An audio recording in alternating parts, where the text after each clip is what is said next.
بسم اللہ الرحمن الرحیم۔ سامعین کرام، آپ سن رہے ہیں عمران سیریز کے سلسلے کا ایک اردو ناول عمران کی موت، جس کے مصنف ہیں مظہر کلیم ایم اے، اور یہ اس سلسلے کی قسط نمبر 3 ہے۔ مجھے امید ہے آپ کو میری یہ کاوش پسند آ رہی ہوگی۔ آپ نے اگر ابھی تک میرا چینل کہانی گھر سبسکرائب نہیں کیا تو ابھی میرے چینل کو سبسکرائب کر کے بیل نوٹیفیکیشن آن کر لیجئے تاکہ آنے والی ہر نئی کہانی کی اطلاع بر وقت آپ تک پہنچ سکے۔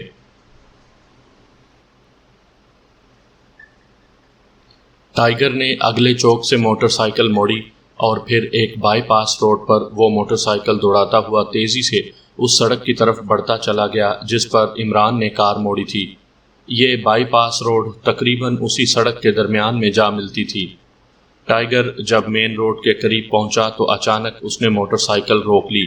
یہاں سے سڑک ایک موڑ کاٹ کر بڑی سڑک سے جا ملتی تھی، اور موڑ کاٹنے سے پہلے چونکہ یہ سڑک ایک پل کی وجہ سے کچھ اونچی ہو گئی تھی، اس لیے ٹائیگر کو سامنے سڑک پر ایک حیرت انگیز منظر نظر آیا۔ عمران کی کار سڑک کے کنارے رکی ہوئی تھی اور عمران کے ساتھ والی سیٹ پر بیٹھا ہوا غیر ملکی عمران کو گھسیٹ کر کار سے باہر نکال رہا تھا۔ چونکہ اس غیر ملکی کی اس بائی روڈ کی طرف پشت تھی، اس لیے وہ ٹائیگر کو نہ دیکھ سکا تھا۔ ٹائیگر سمجھ گیا کہ کوئی گڑبڑ ضرور ہے، اور موٹر سائیکل پر آگے جانے سے وہ غیر ملکی ہوشیار ہو سکتا تھا، کیونکہ ہیوی موٹر سائیکل کی آواز دور سے سنائی دیتی تھی۔ اس لیے اس نے موٹر سائیکل وہیں ایک سائڈ پر کھڑی کی اور خود تیزی سے مین روڈ کی طرف بھاگنا شروع کر دیا۔ جب موڑ کاٹ کر وہ مین روڈ کے قریب پہنچا تو اس نے دیکھا کہ عمران بے حس و حرکت سڑک کے درمیان پڑا ہوا ہے، جبکہ وہ غیر ملکی عمران کی کار کی ڈرائیونگ سیٹ پر بیٹھا کار کو ریورس گیئر میں ڈالے پیچھے لیے جا رہا ہے۔ گاڑی بیک کرنے کی وجہ سے غیر ملکی کی توجہ پیچھے کی طرف تھی، اس لیے وہ ٹائیگر کو چیک نہ کر سکا۔ ٹائیگر وہیں سڑک کے کنارے موجود ایک بڑے سے درخت کے تنے کے پیچھے ہو گیا۔ اسے یہ بات سمجھ میں نہ آ رہی تھی کہ عمران کو یوں سڑک پر ڈال کر وہ غیر ملکی کار کو پیچھے کیوں لیے جا رہا ہے، اور پھر اچانک عمران کا یوں بے حس و حرکت ہو جانا اس کے لیے حیرت انگیز تھا۔ مگر دوسرے لمحے وہ بری طرح چونک پڑا جب اس نے کار کو خاصے فاصلے پر رکتے ہوئے دیکھا، اور دوسرے لمحے کار اچھل کر آگے بڑھی اور ٹائیگر اس غیر ملکی کا سارا منصوبہ سمجھ گیا۔ وہ سڑک پر پڑے ہوئے عمران کو کار سے کچل دینا چاہتا تھا، اور اس بات کو یقینی بنانے کے لیے اس نے کار کو خاصے فاصلے تک بیک کیا تھا تاکہ عمران کے زندہ بچ جانے کا کوئی چانس باقی نہ رہے۔ کار آندھی اور طوفان کی طرح عمران کی طرف بڑھی چلی جا رہی تھی۔ ٹائیگر نے پھرتی سے جیب سے ریوالور نکالا۔ کار ابھی عمران سے کم از کم 10 فٹ دور تھی کہ اس کے ریوالور سے شعلہ نکلا اور ایک دھماکے سے کار کا اگلا ٹائر برسٹ ہو گیا۔ اس کے ساتھ ہی کار کا رخ یکدم مڑا اور وہ عمران کے بالکل قریب پہنچتے پہنچتے تیزی سے بائیں سمت مڑتی چلی گئی۔ عمران بس بال بال بچا تھا۔ ٹائیگر نے جان بوجھ کر ٹائر برسٹ کیا تھا، کیونکہ اس کے خیال کے مطابق اس کے سوا اور کوئی چارہ بھی نہ تھا۔ وہ اگر چاہتا تو اس غیر ملکی پر بھی گولی چلا سکتا تھا، کیونکہ ڈرائیونگ سیٹ اسی کی طرف تھی، مگر وہ اتنی بات سمجھتا تھا کہ غیر ملکی کے مرنے یا زخمی ہونے کے باوجود کار اتنی جلدی نہ رکے گی اور عمران کو کچلتی ہوئی آگے بڑھتی چلی جائے گی۔ اس لیے اس نے کار کا رخ فوری طور پر موڑنے کے لیے اس کے ٹائر پر فائر کیا تھا، اور وہی ہوا۔ کار کا رخ عمران کے بالکل قریب سے مڑ گیا۔ جیسے ہی کار کا رخ مڑا، ٹائیگر تیزی سے دوڑتا ہوا سڑک پر پہنچ گیا۔ کار خاصی تیز رفتاری سے دوڑتی ہوئی بائیں طرف موجود درختوں کے جھنڈ میں گھستی چلی گئی۔ ٹائیگر کو یقین تھا کہ کار اس غیر ملکی سے نہ سنبھل سکے گی اور یقیناً کسی نہ کسی درخت سے ٹکرا جائے گی، مگر وہ غیر ملکی بھی شاید ماہر ڈرائیور تھا کہ ٹائر برسٹ ہونے کے باوجود اس نے کار پر قابو پا لیا تھا اور اسے درختوں سے بچا کر اندر لے جانے میں کامیاب ہو گیا تھا۔ ٹائیگر نے بڑی پھرتی سے عمران کو جھک کر اٹھایا اور پھر اسے لا کر درختوں کی آڑ میں لٹا دیا۔ ایک لمحے کے لیے اس نے سوچا تھا کہ کار کے پیچھے دوڑ لگا دے اور اس غیر ملکی کو پکڑ دے، مگر پھر اسے خیال آ گیا تھا کہ ہو سکتا ہے اس دوران سڑک پر کوئی اور کار آ نکلے اور عمران نیچے کچلا جائے۔ اس لیے اس نے فوری طور پر عمران کو سڑک سے ہٹا لینا ہی مناسب سمجھا تھا۔ عمران کو درخت کی آڑ میں لٹا کر وہ ایک بار پھر کار کی طرف دوڑا۔ سڑک کراس کر کے جب مختلف درختوں کی آڑ لیتا ہوا وہ کار کے قریب پہنچا تو اس نے دیکھا کہ کار خالی پڑی ہوئی تھی اور غیر ملکی غائب تھا۔ اس نے ایک درخت پر چڑھ کر ادھر ادھر دیکھا، مگر غیر ملکی شاید اس دوران درختوں کی آڑ لے کر خاصی دور جا چکا تھا اور ظاہر ہے اب اس کے پیچھے جانا فضول تھا۔ اس لیے ٹائیگر واپس مڑا اور واپس سڑک پر آ کر وہ اس درخت کے پیچھے پہنچا جہاں عمران کو لٹایا گیا تھا۔ تو وہ یہ دیکھ کر حیران رہ گیا کہ عمران درخت کے تنے کا سہارا لے کر کھڑا ہونے کی کوشش کر رہا تھا، مگر اپنے آپ کو سنبھالنے کی کوشش کے باوجود اس کا جسم لڑکھڑا رہا تھا۔ آپ بیٹھ جائیں باس، اب خطرہ دور ہو چکا ہے، ٹائیگر نے عمران کو سہارا دیتے ہوئے کہا، اور عمران دوبارہ زمین پر بیٹھ گیا۔ وہ لمبے لمبے سانس لے رہا تھا اور پھر آہستہ آہستہ اس کی حالت سنبھلتی چلی گئی۔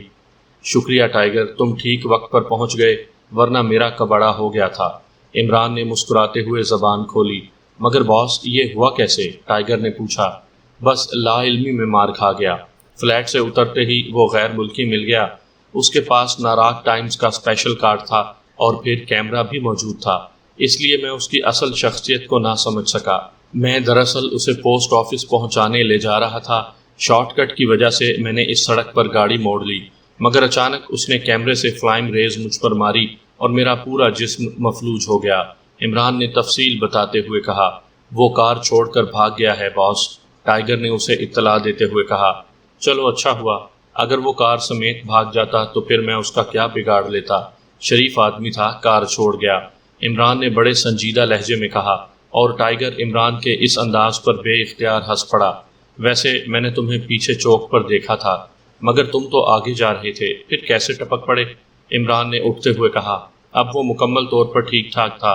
فلائنگ ریز کا اثر چونکہ وقتی ہوتا تھا، اس لیے اب اس کا اثر ختم ہو چکا تھا۔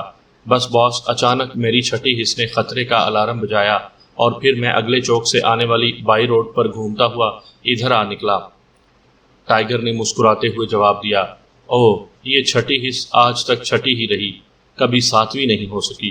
بہرحال بہت بہت شکریہ، عمران نے ہنس کر سڑک کی طرف بڑھتے ہوئے کہا۔ ارے نہیں باس، اس میں بھلا شکریہ کی کیا بات ہے؟ ٹائیگر بے اختیار جھینپ گیا۔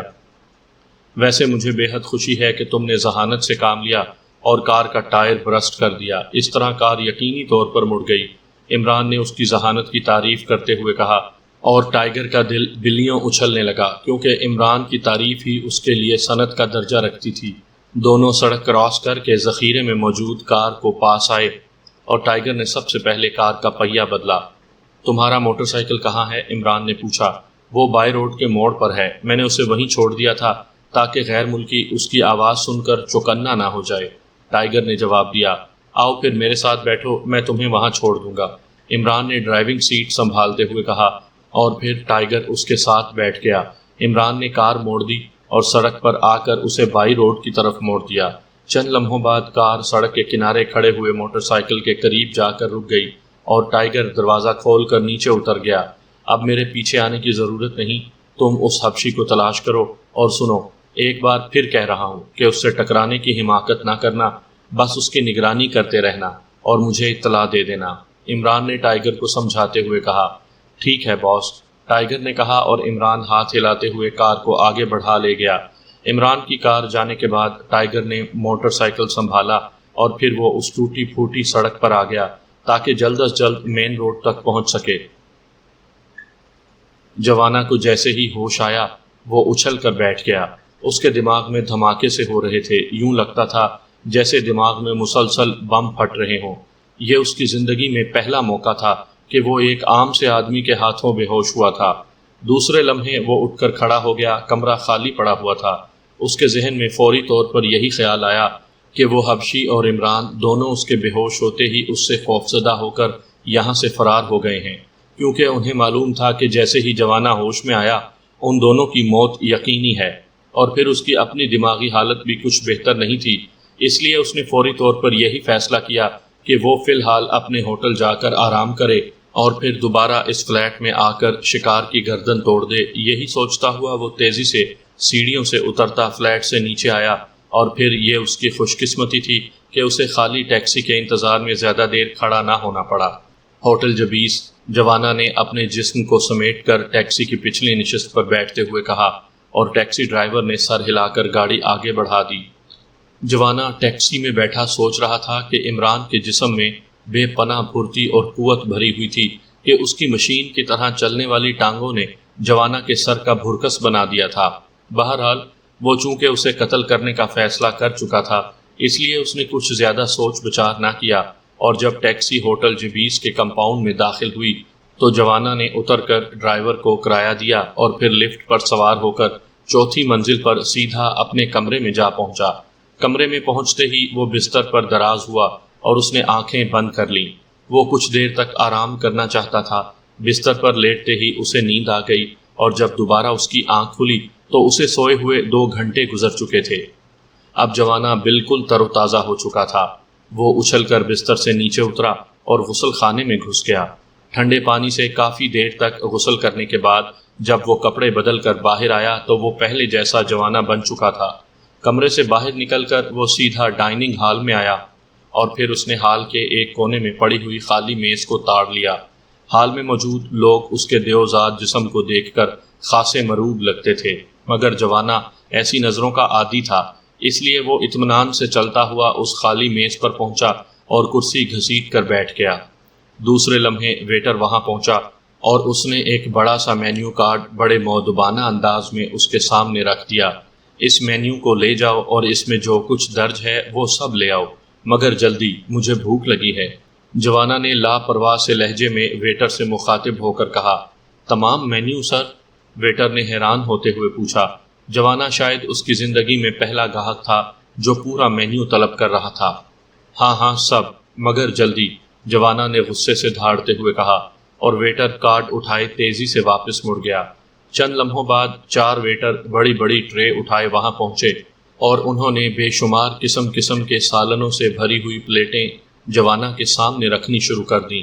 انہوں نے جوانا کی میز کے ساتھ ایک اور میز بھی لگا دی، اور پھر دوسری میز بھی کھانوں سے بھر گئی۔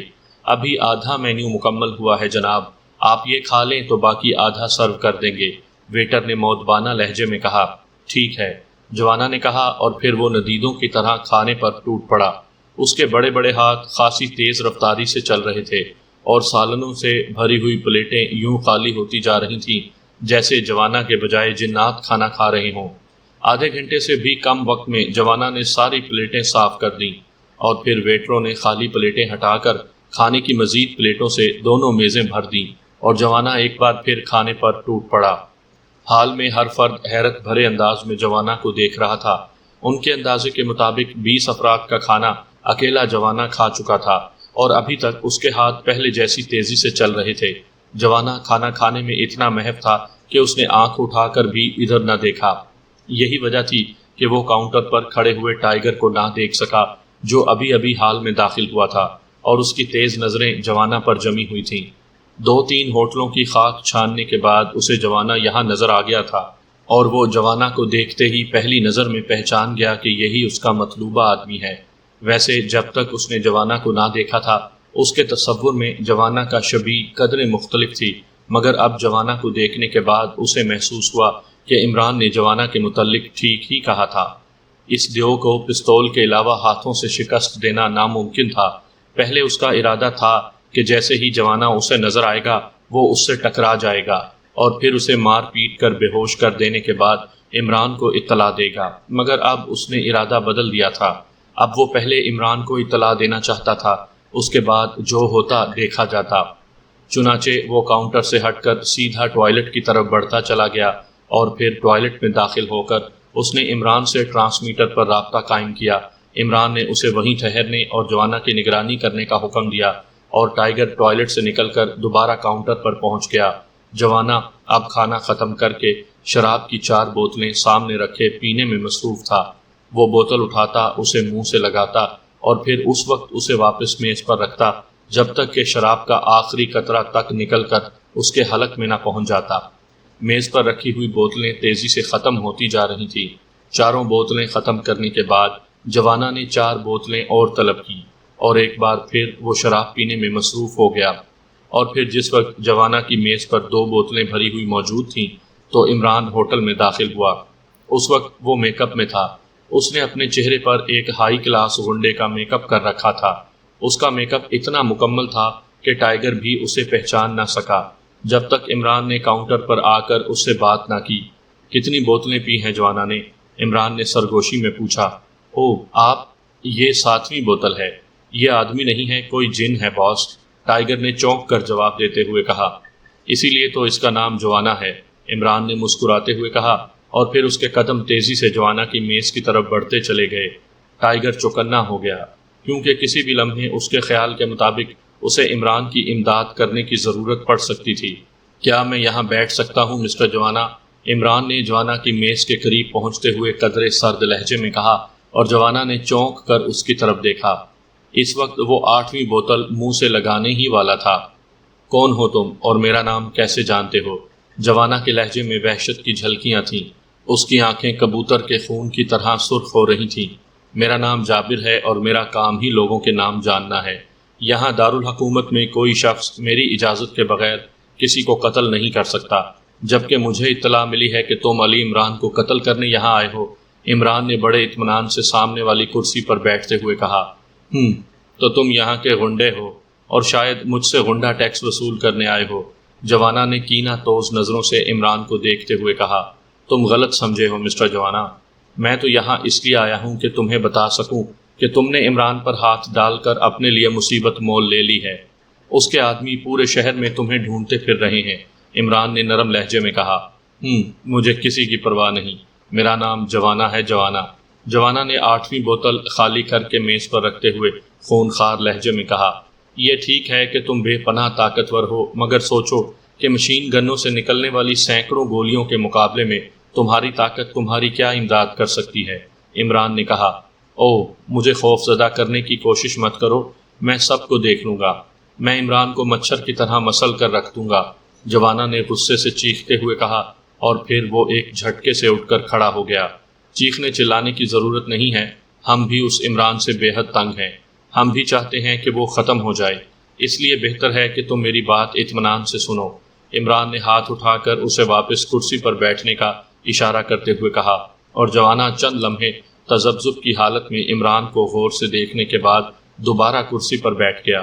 تم کیا کہنا چاہتے ہو؟ کھل کر بات کرو۔ جوانا کے لہجے میں وہی فطری سختی تھی۔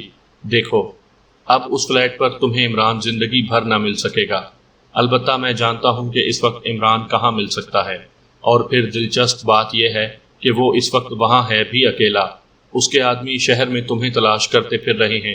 عمران نے آگے کی طرف جھک کر بڑے رازدارانہ لہجے میں کہا، مجھے بتاؤ وہ کہاں ہے، میرے ہاتھ اس کی گردن توڑنے کے لیے بے چین ہو رہے ہیں۔ جوانا نے اپنے دونوں ہاتھ ملتے ہوئے کہا، میں تمہیں وہاں پہنچا سکتا ہوں، مگر ایک شرط ہے۔ عمران نے مسکراتے ہوئے کہا، کون سی شرط؟ جوانا نے غراتے ہوئے پوچھا۔ صرف اتنی سی بات کہ پہلے تم مجھے بتاؤ کہ تمہارا تعلق کس تنظیم سے ہے، عمران نے سرد لہجے میں کہا۔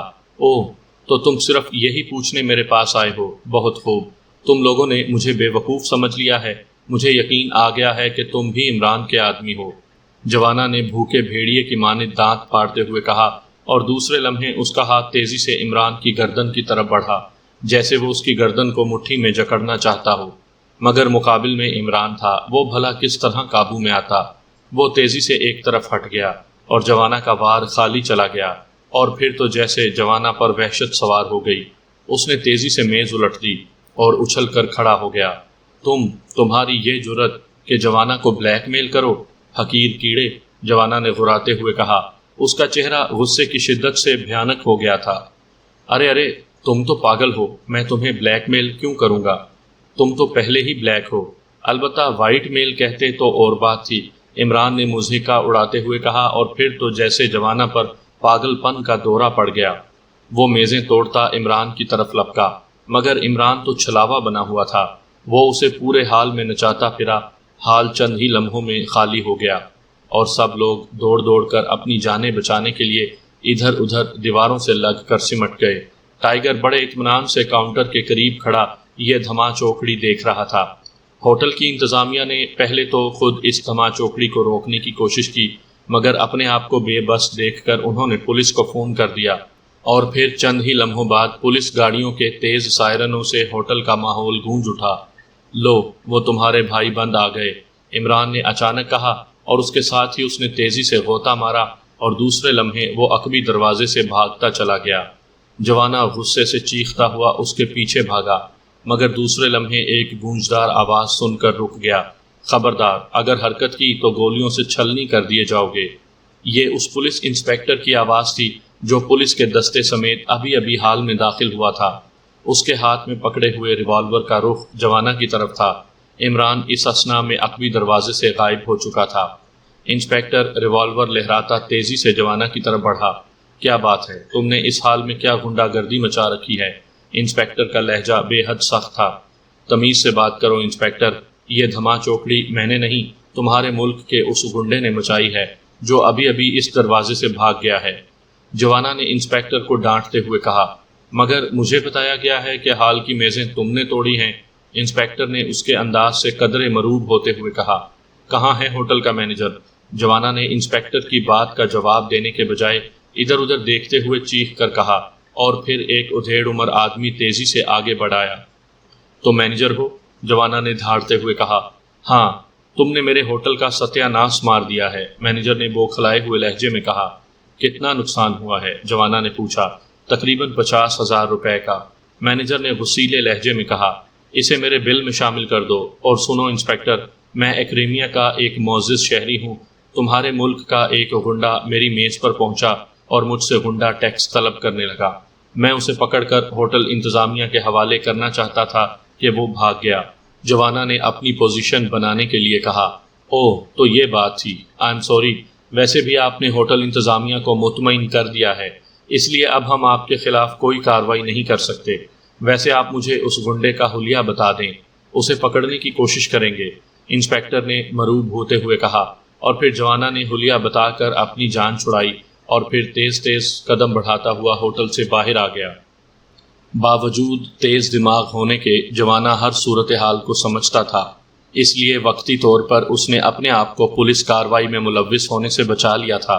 ہوٹل سے باہر آنے کے بعد جب اس کا دماغ قدرے ٹھنڈا ہوا تو اس نے سوچا کہ وہ گنڈے جابر سے اگر عمران کا نیا ٹھکانہ معلوم کر لیتا تو زیادہ اچھا تھا، مگر غصے میں اس نے اسے ہاتھ سے گنوا دیا۔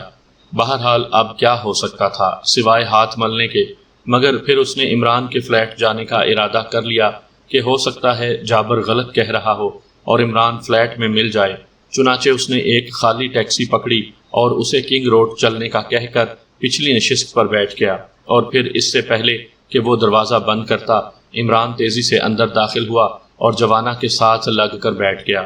اس کے ہاتھ میں ریوالور چمک رہا تھا۔ خاموشی سے میرے ساتھ چلے چلو، میں تمہیں عمران کے پاس پہنچا دیتا ہوں، عمران نے ریوالور کی نال جوانہ کے پہلو سے لگاتے ہوئے کہا۔ جوانہ کا دماغ ایک لمحے کے لیے گھوم گیا، مگر دوسرے لمحے اس نے اپنے آپ پر قابو پا لیا۔ اس نے ذہن میں فیصلہ کر لیا تھا کہ عمران سے ملتے ہی وہ پہلے اس جابر کی گردن توڑے گا، پھر عمران سے نپٹے گا۔ ٹھیک ہے چلو، جوانہ نے دانت نکالتے ہوئے کہا، اور عمران نے ریوالور جیب میں ڈال لیا۔ ڈرائیور، ایلبرٹ روڈ پر چلو، عمران نے ڈرائیور سے مخاطب ہو کر کہا، جو خاموش بیٹھا ان دونوں کی باتیں سن رہا تھا، اور ڈرائیور نے سر ہلا کر گاڑی آگے بڑھا دی۔ سنو جابر، اگر مجھے دھوکہ دینے کی کوشش کی تو جان لو کہ میرا نام جوانہ ہے، جوانہ نے غصیلے لہجے میں کہا۔ مجھے تمہارا نام معلوم ہے، اس لیے بار بار دہرانے کا کیا فائدہ؟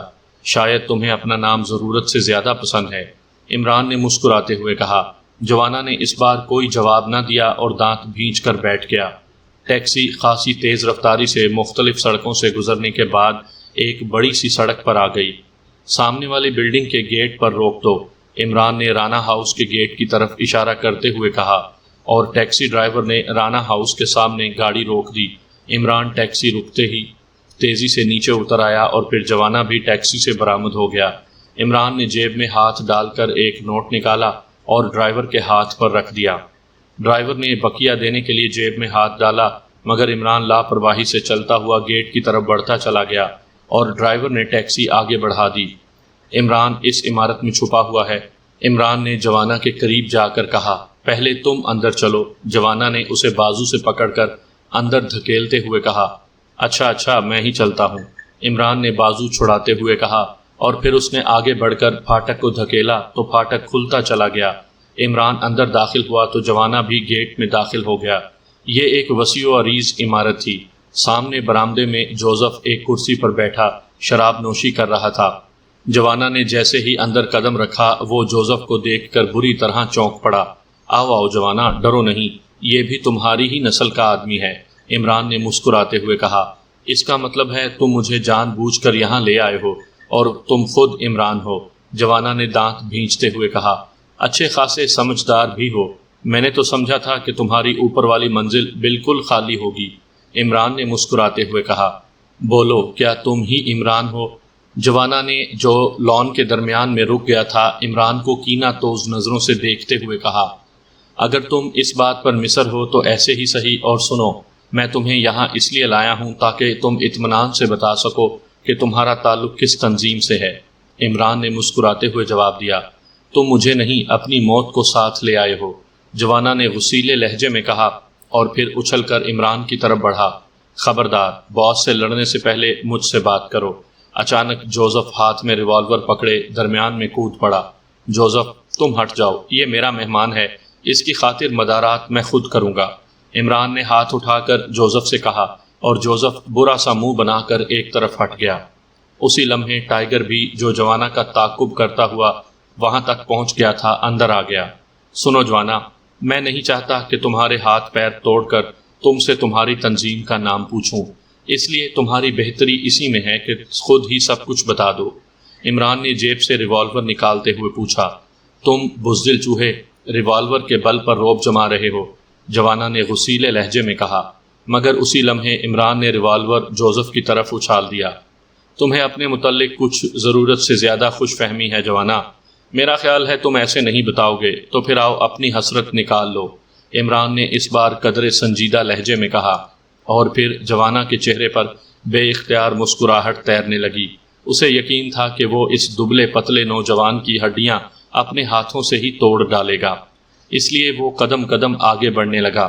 بظاہر دیکھنے میں عمران اور جوانا کے درمیان کوئی مقابلہ نظر نہ آتا تھا، کیونکہ عمران جوانا کے مقابلے میں چوتھائی بھی نظر نہ آتا تھا، اور پھر جیسے ہی جوانا عمران کے قریب پہنچا، اچانک عمران اپنی جگہ سے اچھلا اور دوسرے لمحے اس کی فلائنگ کک پوری قوت سے جوانا کے سینے پر پڑی اور جوانا لڑکھڑا کر 2 قدم پیچھے ہٹ گیا۔ عمران صاحب، ایسا نہیں ہو سکتا کہ اسے آپ میرے حوالے کر دیں، میرے ہوتے ہوئے آپ کا لڑنا مجھے کچھ اچھا نہیں لگتا، ٹائیگر نے تیزی سے آگے بڑھتے ہوئے کہا۔ چلو ٹھیک ہے، تم اپنے آپ کو ٹائیگر کہتے ہو، آج دیکھ لیتے ہیں کہ تم اصلی ٹائیگر ہو یا صرف قالین کے شیر ہو، عمران نے مسکرا کر پیچھے ہٹتے ہوئے کہا، اور اب ٹائیگر جوانا کے مقابل آ گیا تھا۔ تم بھاگ رہے ہو حقیر کیڑے، آگے آؤ اور جوانا کے ہاتھ دیکھو، جوانا نے عمران کی طرف دیکھتے ہوئے مضحکہ اڑانے والے لہجے میں کہا، مگر دوسرے لمحے اسے گھبرا کر پہلو بدلنا پڑا، کیونکہ ٹائیگر نے بجلی کسی تیزی سے آگے بڑھ کر کھڑی ہتھیلی کا وار جوانا کی پسلیوں پر کیا اور تیزی سے کٹ مار کر سائیڈ میں ہو گیا۔ اب تو جوانا کے چہرے پر غصے کا جوالا مکھی پھٹ پڑا، اس کی آنکھیں خون کبوتر سے بھی زیادہ سرخ ہو گئیں، اس کی نظریں ٹائیگر پر جمی ہوئی تھیں جو ایک اور حملے کے لیے پر تول رہا تھا۔ جوانا کسی ٹھوس چٹان کی مانند جمع ہوا تھا، پھر اچانک ٹائیگر نے اپنی جگہ سے حرکت کی اور وہ ہوا میں اڑتا ہوا جوانا کی طرف بڑھا۔ ٹائیگر نے فضا میں ہی پہلو بدل کر جوانا کو ڈاج دینے کی کوشش کی، مگر جوانا کے جسم نے کوئی حرکت نہ کی اور ٹائیگر کی دونوں ٹانگیں پوری قوت سے جوانا کے سینے پر پڑیں، مگر اس بار جوانا نے یہ وار بڑے اطمینان سے روکا تھا۔ صرف اس نے اتنا کیا کہ سانس روک کر اپنے آپ کو سخت کر لیا اور ٹائیگر کو یوں محسوس ہوا جیسے اس کے دونوں پیر پوری قوت سے کسی ٹھوس چٹان سے ٹکرا گئے ہوں۔ وہ اچھل کر نیچے گرا اور پھر کلا بازی کھا کر سیدھا ہوا، مگر اسی لمحے جوانا کی لات بجلی کسی تیزی سے گھومی اور ٹائیگر فضا میں بلند ہوتا چلا گیا، جیسے کسی بچے نے گیند کو فضا میں اچھال دیا ہو، یا جیسے کوئی ایتھلیٹ اولمپک مقابلوں میں ہائی جمپ کا مظاہرہ کر رہا ہو۔ اور پھر جیسے ہی ٹائیگر کا جسم فضا سے نیچے آیا، جوانا نے اسے دونوں ہاتھوں سے یوں جھپٹ لیا جیسے باز چڑیا کے بچے پر جھپٹتا ہے۔ اس نے ٹائیگر کو پیروں سے پکڑا تھا اور دوسرے لمحے اس نے ٹائیگر کو نیچے جھکایا اور اپنے دونوں پیر ٹائیگر کے لٹکتے ہوئے پیروں پر رکھ دیے، مگر اس سے پہلے کہ جوانا اپنے داؤں میں مکمل طور پر کامیاب ہوتا، ٹائیگر کا جسم بری طرح تڑپا اور اس کا دایا گھونسا پوری قوت سے جوانا کی ٹھوڑی کے نچلے حصے پر پڑا اور جوانا لڑکھڑا کر 2 قدم پیچھے ہٹ گیا، مگر اس نے ٹائیگر پر اپنی گرفت ختم نہ کی۔ مگر اب ٹائیگر کی ٹانگیں آزاد ہو چکی تھیں۔ اس نے بیک وقت دونوں گھٹنے سکیڑے اور پوری قوت سے جوانا کی ٹانگوں کے درمیان مار دیے، اور جوانا کے حلق سے بے اختیار چیخ نکل گئی، اور اس نے نہ صرف ٹائیگر کو چھوڑ دیا بلکہ وہ رکوع کے بل زمین پر جھکتا چلا گیا۔ ویل ڈن ٹائیگر، عمران نے ٹائیگر کی تعریف کرتے ہوئے کہا، کیونکہ ٹائیگر نے بڑی خوبصورتی سے اپنے آپ کو جوانا کے خوفناک داؤ سے بچایا تھا۔